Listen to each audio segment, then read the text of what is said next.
Just so you know how this will work now, is that as people coming forward to come to the conference, we asked for people to send in the questions that we could give to this expert panel. Yes, this is the best we could do. And what we've done is we've amalgamated some of those questions, because some of them were very generic, so we've amalgamated them so we get the best time out of these people. Now, the first question, I'm not quite sure what order these are coming up with, but the first question is one that we mentioned earlier. One that is about a drug, but in essence this is, if we can major on, rather than the drug itself, important though it is, panel, is this issue of new developments and this challenge that we've got in the NHS and funding. Now, I think as if Paul or Luke, I don't know if who's going to be brave enough to start this answer. Is it Luke? Luke. That's supposed to point that way. I thought you were volunteering. Could you just, Will it be made available? I mean, it's... Sorry, did you want... Well, I'm just going to say, very quickly, Selexipag is a new drug, isn't it? It's just explain very briefly. Just give, okay, yeah. All right. So you're aware of the prostacyclin class of therapies. So the first one available was intravenous epoprostenol, Flolan, and then some of you may have been transitioned over to intravenous Velletri, which is a sort of a more stable form. So there's the intravenous forms, then there's the nebulized forms of iloprost. I've seen one or two people here on nebulizers. And some people might even be on subcutaneous. Now, what we're all really looking for is an oral version of this preparation. So some have been brought to market elsewhere in the world. So oral treprostinil is available in other parts of the world. I'm not particularly convinced of its efficacy, so I don't feel we're particularly losing out. Selexipag is a little bit like this. It works on the same pathway. It's actually a drug that works on the receptor that the prostacyclins work on. So it's a drug that you take twice a day and has very similar side effects, which in a way is quite reassuring. It means it's doing the same thing as the intravenous stuff, and you uptitrate over a period of several weeks, and has been shown to improve morbidity, mortality. So that's things like mortality plus things like hospitalization, deterioration, etc., compared with placebo when used either on its own or in combination with other common drugs like sildenafil and macitentan, ambrisentan, etc., bazentan. So it's an oral compound that is supposed to not replace, but perhaps be introduced at an earlier stage to the intravenous therapies. I don't think anybody out there is thinking that it's going to replace intravenous, because intravenous is one of our really go-to drugs. But if we could use it earlier in the game, that would be fantastic. Now, at the moment, it's not, while it's licensed, that means we can prescribe it. It's not reimbursed, in other words. The NHS will not pay for it. And it's been through a rather odd process of evaluation by an accountancy firm. So it's not currently available. Do I think that it will become available? Yes, I think we will get there.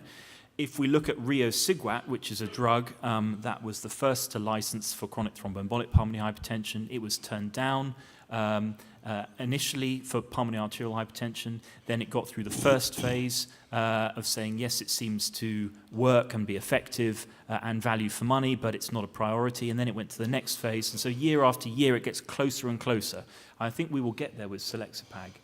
But it may be that we have to go through a process of a sort of restricted access program or a clinical evaluation program, whereby we are constrained to prescribing it to a couple of hundred patients, and we have to measure the outcomes and effectively prove back to the NHS that it is doing what it's supposed to do. This is a fairly laborious process, and it's largely being taken on by the company Actelion, who are going to NHS England and seeking advice from us on how to do that. I think the earliest possible, if we could anticipate seeing it, might be the end of this year. But I think if you're a betting man, I wouldn't say this year, but the earliest possible it might be. Now, Paul has probably a little bit more knowledge than I do. His ear is he's slightly closer to the ear of the commissioners. But I think we'll get there. I think we will, but just it's going to take time. Yeah, I would say that any door, no matter how heavy it is, providing enough force is put on it, will eventually open. And I can see that'll happen with Selexipag. Mm-hmm. That's the short version. Yeah, no, well, and it is. I mean, in essence, with the drug that's available, they're being and the outcome of that peculiar process was that it's the cost benefit is not in favour of the patient. Is that in essence a fair reflection of what NHS England is saying at the moment, Paul? No, I think. To be fair, that they queried some of the endpoint data in that study, rightly or wrongly. That was the main meat of the argument, I think. And if I could just comment, there was an extraordinary period in the last 2 years in terms of how one might change agreed policy with commissioners, particularly with regard to the introduction of new drugs. If ever there was a lesson of perhaps how not to do things, we've been through it. But I think we have learned, and that process has been abandoned. Do you think there's any, and this is not to engender fear or anything like that, do you think this is anything tells us more about the future of new drug coming in and being used in the UK per se? Yeah, I think the future is very much brighter than it's been. True, not only regarding the licensing and the use of products that have got to license, but there are fairly advanced plans afoot to develop further the research collaboration we have with regard to setting up a highly effective national clinical trial team, networking all the units with an advanced application now to the Medical Research Council of utilizing this plus very strong relationships with industry, with novel compounds, so we can set up a highly effective and efficient evaluation of therapies, novel therapies, which is, I think, very exciting for everybody. But as we've commented independently, equally, it does depend on our relationship with you and your willingness to have the courage to join us in the future regarding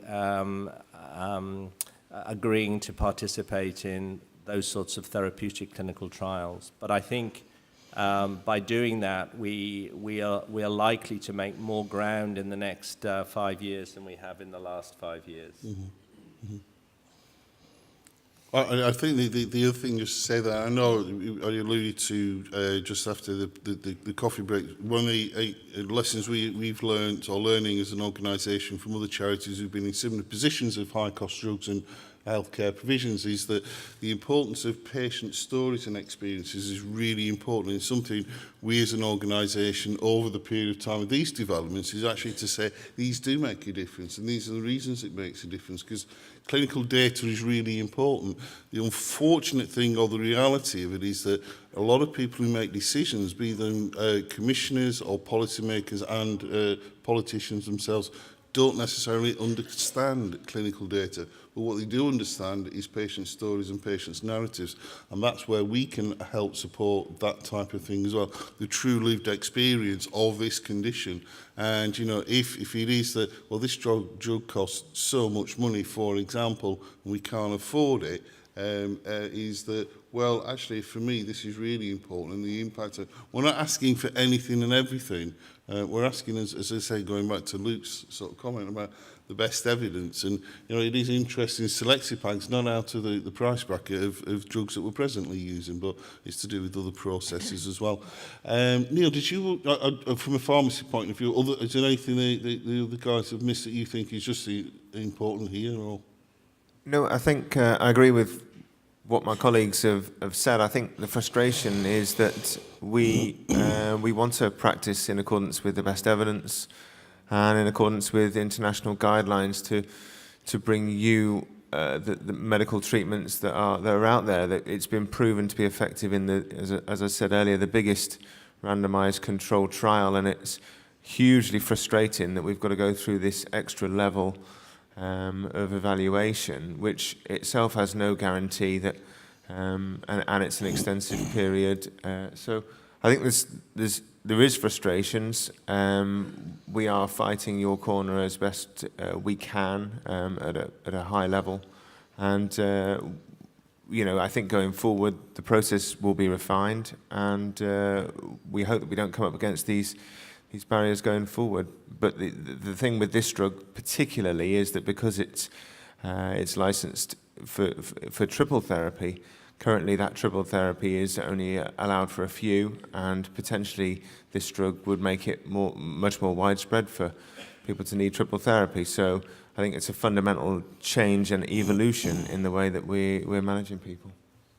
Wendy, can I just ask you, it's based roughly on the same lines, but it's something that certainly Paul and Luke had mentioned about the actual service provision, less alone about drug, but the actual that's available, you know, the service that we can provide at specialist centres and resources there, so sort of staff and development of services like physiotherapy, and, you know, because PH will always be a political illness because of the cost of drug, but the actual delivering of that service that I know you, myself, and, you know, our clinical colleagues are trying to deliver, that your view of that. And I think it's even more important. So we use the drugs that we've got that were available to us, and we use them as well as we can in combinations as much as we can. So I think it's really important that we do the other things as well, because treating the disease, as we've heard already this morning, is not just taking a tablet. It's sorting out everything else as well. You know, it's good diet, it's increasing exercise, and exercise, as you've heard from several talks, is really becoming very important. And that's not something that the commissioners at the moment actually really get involved in, but perhaps if we start proper exercise programs, they might be. So I think it's essential that all the staff in the centres, the psychosocial support, the physiotherapy support is there, so that we can get the most out of the drugs and actually improve not only walk distance and life expectancy, but make quality of life better as well. So it's really important that we don't miss anything that we can do to improve things. And it's interesting, I know when Neil was doing his analogy with the football thing, you brought in Sildenafil, Neil. Was it central midfield? I don't really understand it. Yeah, You were one of those guys on the pitch who kick a ball. And when Viagra went generic, we as a service in the UK saved the NHS £10 million overnight, didn't we, by the transition of most of those patients there. Now that money, unfortunately, wasn't reinvested back into the PH service. We saved that money and then you accumulate it. So you know, as a clinical service, we're not keen to just spending money willy-nilly, but we you know, that's a really good story, and it is a drug that has a part to play. Gianna, just before we move on to the last one, I know you've got a lot of experience in other disease areas, particularly in cancer. Anything from those areas that you think would be sort of useful or encouraging, etc.? Because that's a really, you know, cancer, and particularly rare cancers, are very expensive. In service provision, etc. Well, it's really to echo what Wendy's been saying, and it's, yes, the drugs are obviously very important and expensive, but it's taking the service from a more holistic approach as well. And that's where you get your biggest impact. It's not just delivering medicines, which have their own challenges, but taking the person as a whole, looking at exercise, looking at symptomatology and how we can improve that. And of course, people are less likely to be able to adhere to a complex medication regime if you're feeling depressed and anxious. And there's very strong evidence for that, and there's lots of reasons, complicated reasons behind that. So it's very important that specialist services address all of the needs of the patients, because then you will get much better adherence and better efficacy from the medications as well. So it's all tied in together. You can't separate one part of an assessment or medical management. You have to look at the whole service. Mm-hmm. Before we move on to this next question, Luke, I know I started with you the first one, but I know you've done some sort of work, particularly in the oxygen. So this was what's the present advice somebody with PHA who's normally on oxygen when flying? I mean, you know, there is this big issue. We know through the PHA, it's a constant issue of flying with oxygen and provision now abroad, etc. That it's the general evidence. Is there evidence? Are we approaching that evidence right? And is there a risk in ignoring that advice? So let's, just for the sake of argument, not consider patients with congenital heart disease here, because they're in a different category. But generally speaking, if you're on oxygen at sea level, you're definitely going to need to be on oxygen in a plane. I mean, that's a bit of a no-brainer. As a rough rule of thumb, if you're not on oxygen, then if you have 2 litres per minute of oxygen on a plane, then effectively you're breathing the same air as you would be at sea level. So that, from my perspective, if you're alive at sea level, you can be alive in a plane on 2 litres of oxygen. So I don't think there should be any restrictions on anyone flying who is not taking oxygen when they're at sea level. If you're taking oxygen at sea level, however, you're going to need to add another 2 litres to that as another rule of thumb. So if you're on 2 litres now, if you go into a plane, you're going to need to be on 4 litres. And as far as I'm aware, that's the limit. Mm-hmm. So if you're on 4 litres now, unless you can come to some special arrangement of which I'm not aware, it's going to be very difficult for you to go up in a plane. Where's the evidence come from? Nowhere really. I made it up. Originally, back in 2008, when we did the British consensus statement on pulmonary hypertension, I was asked, can you do something on oxygen? Because I did a PhD on altitude. And I thought, well, it seems to be sensible that patients in functional class 3 and 4 should be recommended to go on oxygen, because it doesn't really matter what your oxygen levels are. What matters is what your heart's doing. Mm-hmm. And when you go up to altitude, if the oxygen drops, then it puts more pressure on the heart. So that seemed to be sensible to me. And then more guidelines got written, and everyone just copied the original ones that I wrote. So it's now seems to be dogma, but I did actually just make it up. So it might be a little bit on the cautious side. Some people say, well, you're being overcautious. Somebody in functional class 3 may not need oxygen, but unless you're going to go into a really in-depth way of assessing them, perhaps putting them in a hypoxic tent or something, it's going to be very hard to know. So for me, it's simple. Functional class 3 and 4, you need oxygen. So very little evidence. If you don't take the oxygen when you fly, then there is a risk of deteriorating in the flight. And I saw somebody only last week who flew to Cyprus and spent the first week of her holiday feeling quite unwell because she hadn't taken oxygen on the flight.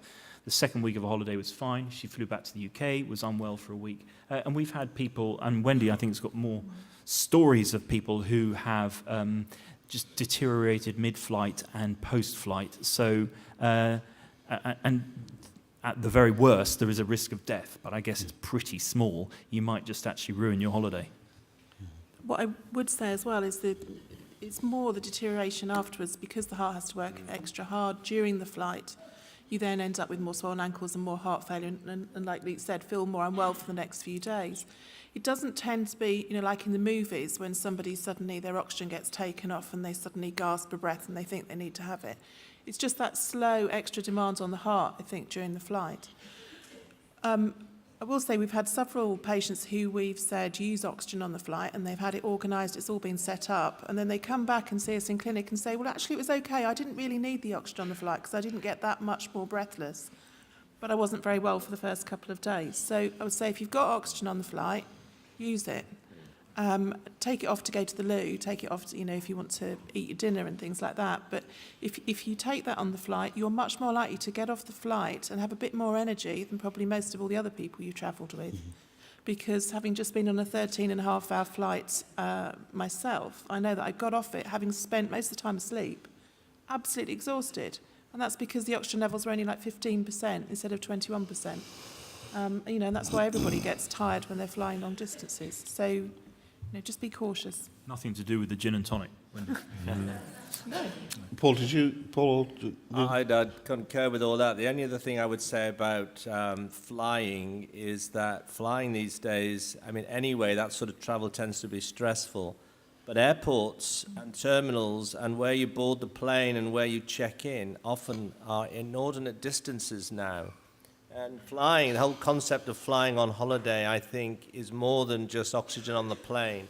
Mm-hmm. It's recognizing that if you've got carry-on luggage and a mile to walk to the terminal, you might be better off organizing a wheelchair and getting through and speeding through the process, particularly if despite, exercise programs and what have you, your 6-minute walk distance is very limited. So that, I think, is a real practical issue. And actually, you speed through. It's a jolly good way of getting through, speeding up a stressful issue. And so I usually advise patients to do that. The other thing I'd just add, I don't handle them personally, but I know from colleagues that the whole oxygen on the plane is quite a lot to arrange these days, and various airlines are certainly asking for almost chapter and verse and life story, which may need a countersign or something from one of the centres.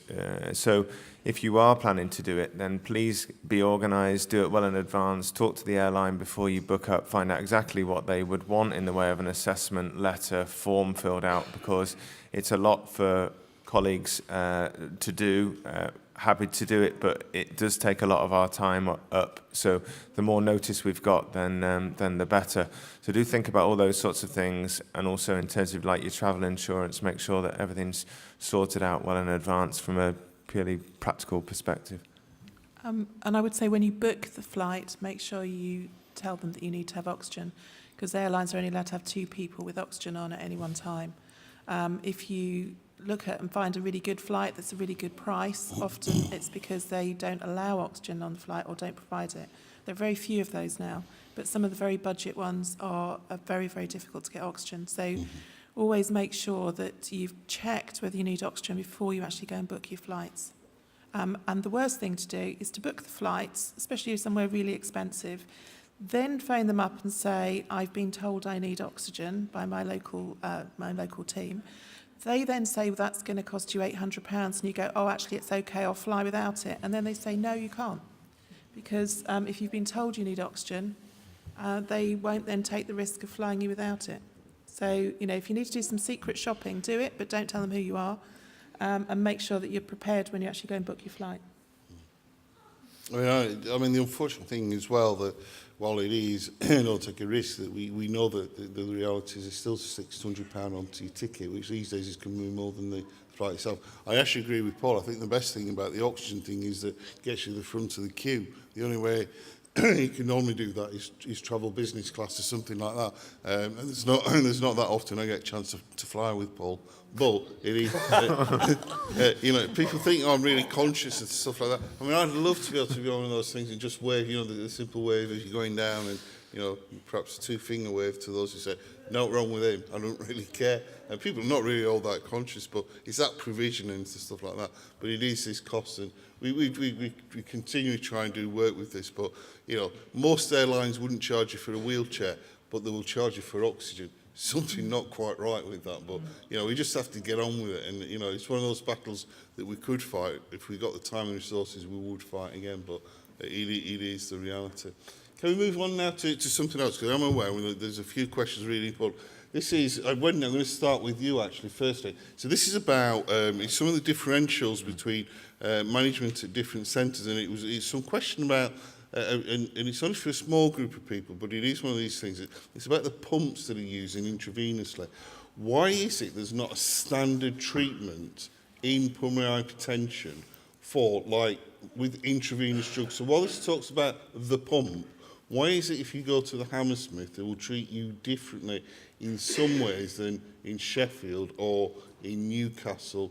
You know, if pH is pH, what is the difference all about? So it's all historical, I'm afraid.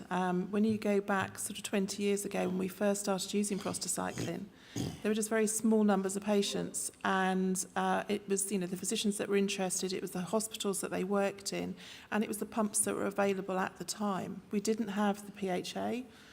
We hadn't started the nurse physicians networks at that sort of stage. And basically, when the drugs were available, when we first used Flolan, it came with just a package insert about the drug. It didn't come with any instructions about what pumps you should use, how you should use it, how you should prepare it. You couldn't even work out where to put the filter in the line because actually it wasn't there.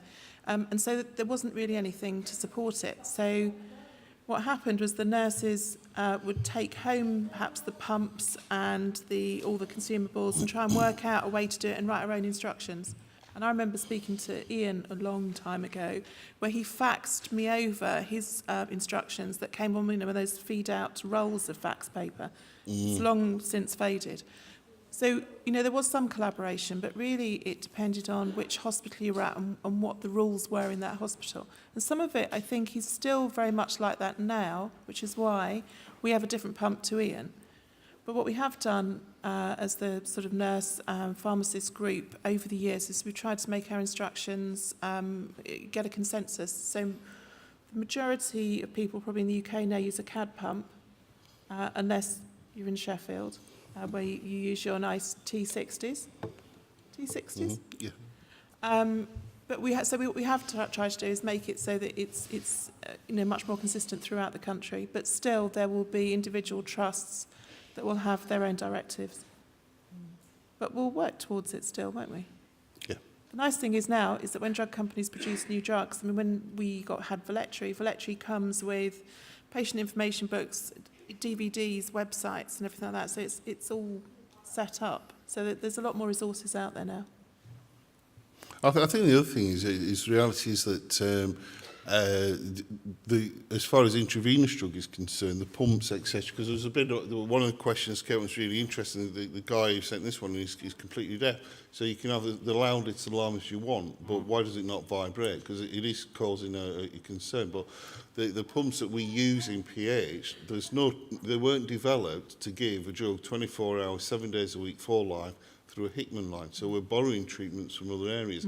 And you know, if resources were of unlimited availability, we would do that. But we're talking about such small numbers that we're literally, it's more than that beg, steal and borrow, but it's almost like a blue pizza approach. And so it's evolved out of the hard work of the people in the specialist centres, how best to deliver these drugs in this sort of way. That second question, I would have perhaps worries about the pump, but I always say to anybody that's on IV, if you start feeling unwell, always check your pump, you know, whether it's alarming or not. My worry about having somebody on IV therapy that is profoundly deaf, that can't just pick up a phone and communicate, would be, if you're on IV therapy, you need to be able to call somebody in an emergency and get advice, you know, within a few minutes. And so not only would I have worries about the pumps, I'd have worries about how you're going to ask for help. Because you're not just going to be able to pop into your local A&E with, I mean, unless you took lots and lots of instructions. It's going to be difficult. So I think that would have to be very carefully thought about. Yeah, but as Annabelle said, if there isn't a way, we'll find a way. Okay, people are profoundly deaf. And I'm sure I do we a lot will. of work with Guide Dogs for the Blind. It's amazing what can happen. But so anyway, it was just that. And I suppose it follows on from this. Again, forgive me for this one, John, but you might be able to bring in something from cancer care areas. That this was an important one. We have got a national centre, a network of PH centres. And we've had a few questions, and it's not about being competitive, but people attend one centre. How do they know that care in that centre is as good as the care down the road in another centre. And it's not out of concern, this. It's just that he's the way, and I think it was interesting that he's come up this year because, again, Paul, you might want to lean on this one about peer review. So, you know, we're obsessed in the media, and the government is obsessed about league tables and things like that. So I'm not advocating that, but the whole issue of peer review and how the standards are as good as we say that. We say they're fantastic, but, you know, how do we know that that's the case? Well, that's a question that we asked ourselves last year because although we meet regularly and discuss a whole range of issues, we really did want to look at how each service stood up to a series of quality issues. As a national service, as you know, there's an audit. Well, you may know, so that there are outcome and delivery measures in terms of the service delivery that we assess as a UK service on an annual basis. But this year, we contacted NHS Quality, and there will be a series of visits around each of the centres plus the shared care centres, exactly to ask the same questions to each service to ensure, first of all, to clarify exactly what is being done and how each service measures up to an agreed series of quality markers. And it's very much akin, you may have been aware, because there was quite a lot of publicity about it a few years ago, when the various cancer centres around the country were visited. So it's the same sort of process. So that is going to go on this year, and there'll obviously be feedback, and we'll be in a very good position to know then in terms of service delivery on each site.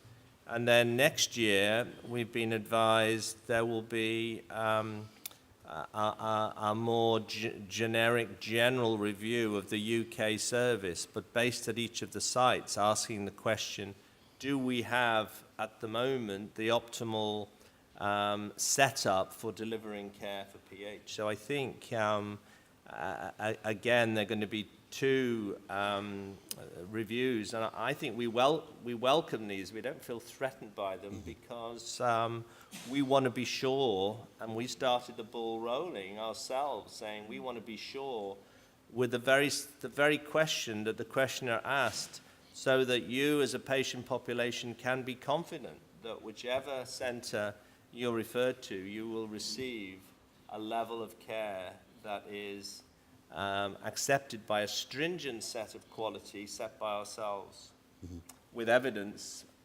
where it was available, I would say. Do you think that this will help strengthen your concern in any way, Luke? You know, about you mentioned in your talk about, you know, okay, it was based on generic drugs and things like that. Do you think this is a good platform in which that argument can be strengthened, Luke, or do you think it's not going to make a difference there? No, I think this is a good starting point, and I would say that if I had a relative in any part of the country and they were being managed in any of the main PH centres, I would feel exceedingly comfortable. And I know that when, you know, we often ask each other for second opinions, I'm completely happy with that. I do have concerns about shared care and where that potentially could go.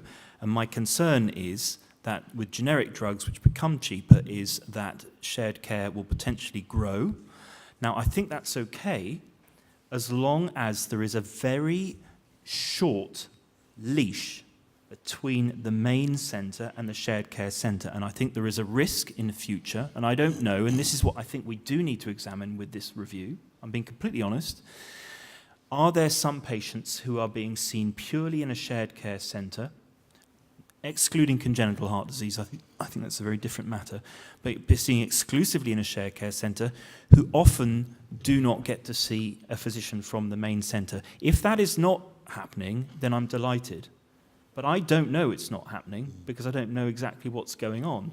And I think that generic drugs, so those drugs in other words, drugs that are now so timed out that they've become a lot cheaper and anyone can make them, generic drugs might push that to a situation whereby NHS England says, do you know what, if somebody suspects you've got pulmonary hypertension, give them cheap sildenafil and Bazentan, and then if they run into trouble, send them to a main centre. I do not want that to happen. So at the moment, if you're seen in a main centre, I'm 100% confident you're getting well looked after.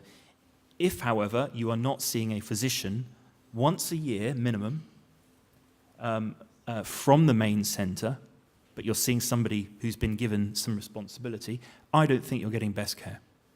I mean, Hopefully there's nobody here to whom that's happening. And this is something you were saying, Wendy, wasn't it? That this is a phrase we use often, but it's going to be banged on as long as I'm chair of the PHA. There's most of this disease than therapy.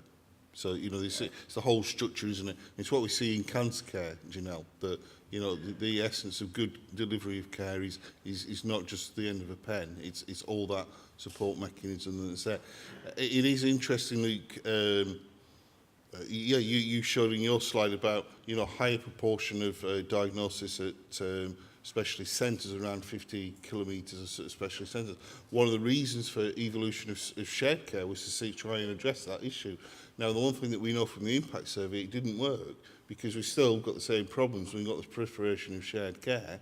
The other thing that we got from the impact survey, we asked, this was 550 people with PH, is there a value in travelling for expert care? Do you find that an issue? Because one of the arguments is that you need care nearer to home because people find it a problem. Now, you know, the evidence does not lie here. 93% of people who answered that question said, I do not see it a problem travelling for specialist care. I will do it. 93% said I will do it. The challenge is getting people into the specialist centre in the first place to know what the, you know, what they're getting. So there is not an issue. It hasn't impacted on a quicker diagnosis at all, this evolution of shared care. And people with this condition, as with many other conditions, will travel for expert care, so long as that's there. And that requires that continued investment. That is why this organisation will stand firm on specialist centres for the delivery of this condition. So maybe one of the other campaigns that we need to do is to make sure that everybody has access to transport. So there's the practicalities of it, yeah. So. I mean, and we're quite lucky because when we were actually working out all our tariffs with the commissioners many years ago, transport is built into it, so we're able to offer it. But I know that that's not, it's certainly not the same for all the other services in our hospital, and it's not the same for other hospitals. And a lot of people have said that just really makes a difference, knowing that, you know, somebody in a car will come and pick them up from home and deliver them to the hospital and back again, means that they can travel, you know, several hundred miles. But, you know, just it'd be nice if it was equal throughout the country. Janelle. Yeah, I was just going to say, it's an interesting challenge, isn't it? Because it's great. More people are living longer with PH, and that's fantastic. And for many, you're living with a long-term condition. And therefore, I do think the way that the specialist centres deliver their care to those individuals, you know, we do need to ask some challenging questions, and it's the same challenge that we're facing in cancer at the moment, because treatments have improved. People are living a lot longer, either still with cancer or post being cured, and we're going under big transitions as to how we follow up these people long term, and how but still keeping people safe out in the community to look at the long term toxicity effects of chemotherapy and radiotherapy that may not come to bear until 5 years, 10 years post their initial treatment. So it's trying to find that balance so that people feel confident and safe, they're getting the right medical treatment, but we're doing it in a cost-efficient way that doesn't put too much extra burden on the NHS. So I think there's a real fine balancing act that needs to be done, but I think these difficult conversations do need to be had. Neil, did you want to say something? Yeah, just to go back to the original question and the question about having confidence in each of the centres, and outside of any peer review or assessment, then some of you may know that there is a UK physicians group. They meet twice a year at least. There's a UK allied healthcare professionals, the PH professionals group. That's nurses, pharmacists, physiotherapists, clinical psychologists, any other members of the multi-professional team. And the sole aim of both groups is to improve the care and experience for patients in the UK. And as far as I know, that network and that sort of dialogue isn't available anywhere else in the world. And so you can be assured that we're all pulling together and pulling in the right direction, whichever centre you do attend. A final comment on that, which I may just have forgotten, it may have just gone completely out of my head, and it has, bugger it. Right, while it's coming to, before we ask this last question, this is the one, I don't know if you can read this one, panel, just weeks away from the general election, regardless of persuasion, you're going to have 2 minutes with the Health Minister. What are you going to whisper in his ear?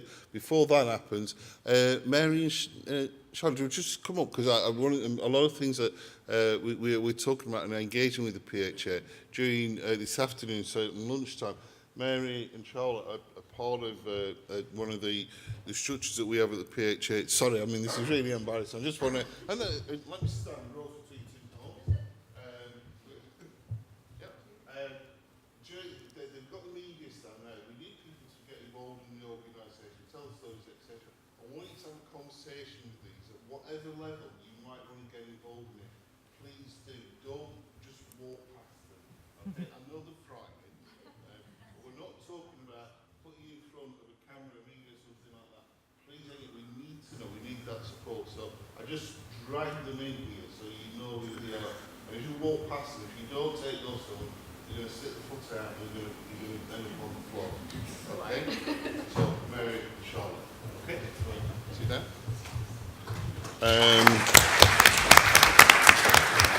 I wish I could remember. It was a really important point I was going to make, and I can't think of it. It'll come at the end. It's my age. Right, so, Wendy, we'll start with you, and we'll come down the panel, okay? So, we're just weeks away from a general election, regardless of political persuasion. If you had 2 minutes, so this is with the Health Minister, whoever that might be, or whatever political party, what would you whisper in their ear? And I'm not allowed swear words. You can... it's a whisper. I think I'd want to ensure that we have a robust NHS that doesn't rely on people working excess hours because actually they feel passionate about the job. But no, sorry, an NHS that's robust, that doesn't rely on just the goodwill of people, that lets us practice the best evidence-based medicine that's out there and, you know, improves outcomes for patients, but in a safe way. Mm-hmm. I've thought about that lots, but then that actually wasn't how it came. That's fine. Less is more. Less is more. You wouldn't make a politician. You're too to the point. I've just remembered what my point was, and it was just that final bit. Let me come to it, Luke. Was that, do you know, you were saying about people living long term now with PH chronic condition. Yeah, I agree with that. I am of the personal opinion, and again, it's working with in other disease areas, listening to other non-profit organisations.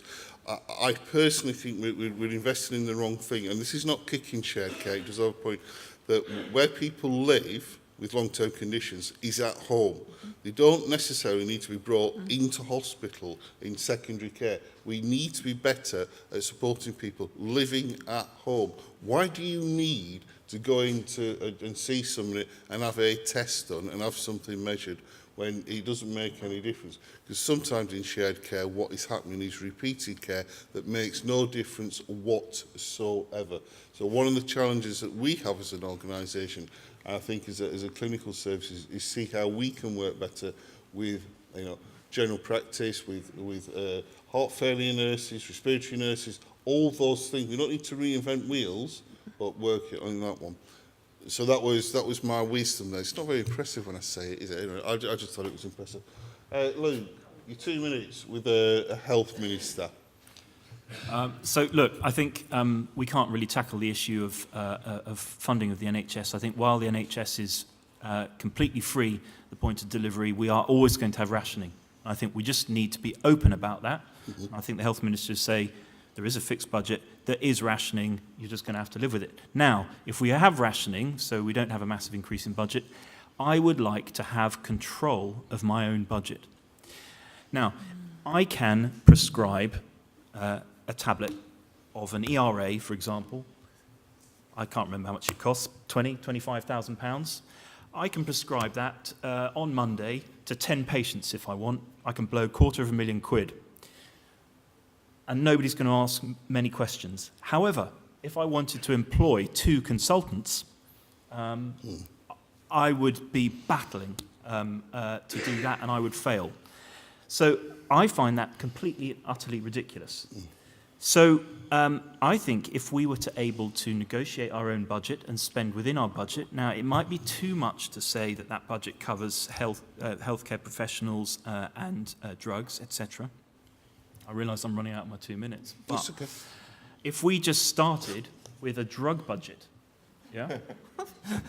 Now, I know that I could spend the money that we currently spend more wisely if I could choose all the drugs that I wanted and I could have my own policy. As it stands at the moment, because I don't have a budget, I just shout and scream for every single possible drug that I could have, knowing that probably there are going to be some patients who are going to benefit from a drug that I can't prescribe, and there are some patients to whom I'm giving a drug that I think, well, I don't think this is probably going to work, but we'll give it a go. I don't think that's a very good way of doing it. I'm sorry, that means that some patients might not get the opportunity to try a drug, but actually often you know that you're trying it because you want to give it a go. Now, if we had control of our own budget, then, for example, when drugs go generic, yes, there might be a little bit of renegotiation, but actually you can reinvest those savings in other drugs. When Bazentan goes generic, we could prescribe a whole load of Selexpag if we wanted. As it is, we can't, so therefore, we shout and scream. So I would want control of my own budget. And I recognise that my budget might shrink, but at the same time, Okay. I'm getting kicked under the table now, Okay. so I'll be quiet. We will finish this question off. Parents, if you've got children in the children's work, could you go on, because it calls in riots? Oh, Janelle, do you want to go for your child? I know what yours is like. You better get off. Is there anything? I know. Paul. Yeah, so I look to the future, and I think the really important issue is that the future of the health service depends on our current junior medical staff on the medical side, obviously, or all other ancillary staff and medical students. And the link and the way in which junior medical staff have been treated of late and the relationship between them and practicing the country is a very great worry to me, and it is one of the most important things for the health minister to address. Get them back on side, because 30% of medical students who qualify in medicine no longer practice medicine in this country. And the workforce is slipping away. We have to address that issue to enable a safe, serviceable health service in the future. Nurses. Neil. And nurses, yeah, I Yes, was stressed on the docs because that I know about, but it's the same issue, I think, Well, in so the nursing. fact that isn't as it? from September, they're now having to pay £9,250 a year to train to be a nurse. Yeah. So this is I think, a really important issue at government level to restore the relationship between trainees in medical and allied medical and nursing, and get them working within the health service. So that means looking at and making the health service, I guess, a better employer than it may have been in that area. Yeah. I mean, it's obviously a bit of a hypothetical situation. I'd spend my 2 minutes pinning the health minister down and for a date when he could come and spend a day with me. No publicity, nothing staged, no other members necessarily of trust exec, but come and spend a day on our unit. He could see how we're struggling with the prescription policy and can't always give out what we want to give out. He could see how we're struggling with IT, even though that's supposed to be the way forward.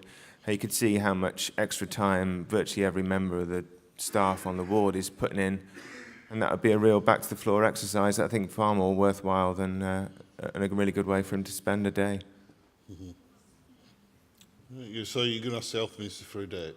To invite him yeah. to come. Yeah. So we're all well, only sort of 10 minutes beyond time. So lunch is served, I think, around the ballroom area. I'm not quite sure if it's a buffet lunch around there. The afternoon sessions are well signposted around. Well, please, again, engage with us and engage with Mary and Charlotte. These guys, some of them will be around, pin them down, see if you can get a date with, see if anyone can get a date with Neil, come and work with him. On a funny note, and just on a serious note, I mean, the IT system is a real issue, isn't it? It's in the news again today. Myself and Neil were laughing last night at the Hallamshire. We will know that we're under cyber attack when you turn a computer on and it turns on, not when you turn a computer on and it doesn't work. So that's what it's like in Sheffield at the moment. But you know, there's much there. But the NHS, we're not kicking the NHS, but as Paul has said, Lucas said, when he said, this is about investing for the future, not disinvesting. Not under our watch. Okay, not under our watch, please. Okay, so have a good lunch. We'll see you after lunch and this evening as well.